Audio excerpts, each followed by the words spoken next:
Debbie Kulik. I was maimed. Amy Ashcroft. I feel like Dr. Layton butchered me. And this woman who wants her identity protected. I think that he is very sloppy, and he's done a lot of damage.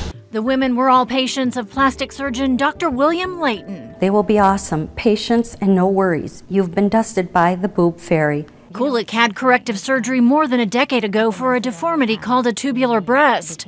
Part of the surgery requires implants and a lift.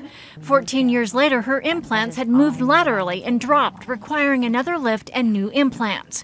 He felt he could do it effectively in one surgery, and like he said, why go through 2 surgeries if I can do it effectively in one? According to Dr. Layton, Kulik's surgery was a success. Everything was spectacular and fabulous, documented over and over again on her medical chart.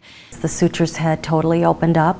There was pus coming out, and my whole left breast came apart, basically. Kulik sought out a wound care specialist, but Dr. Layton was adamant she not go, sending her this text message: "Do not go to him.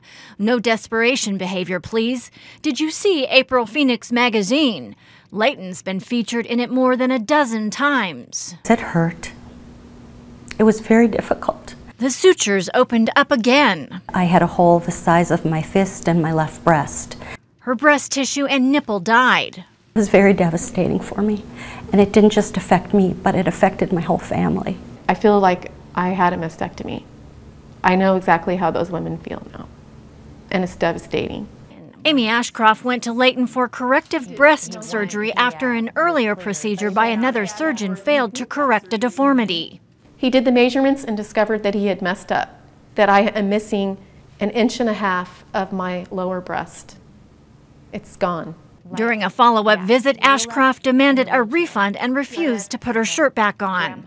And he said, "Get a lawyer." Like that to me. Layton staff insist Ashcroft was scaring patients in the lobby. They called Scottsdale police. Ashcroft was directed by police to leave the premises, which she did. But she began protesting near his office. Layton got an injunction against harassment against Ashcroft. But the tables would turn on the doctor when Ashcroft contested it.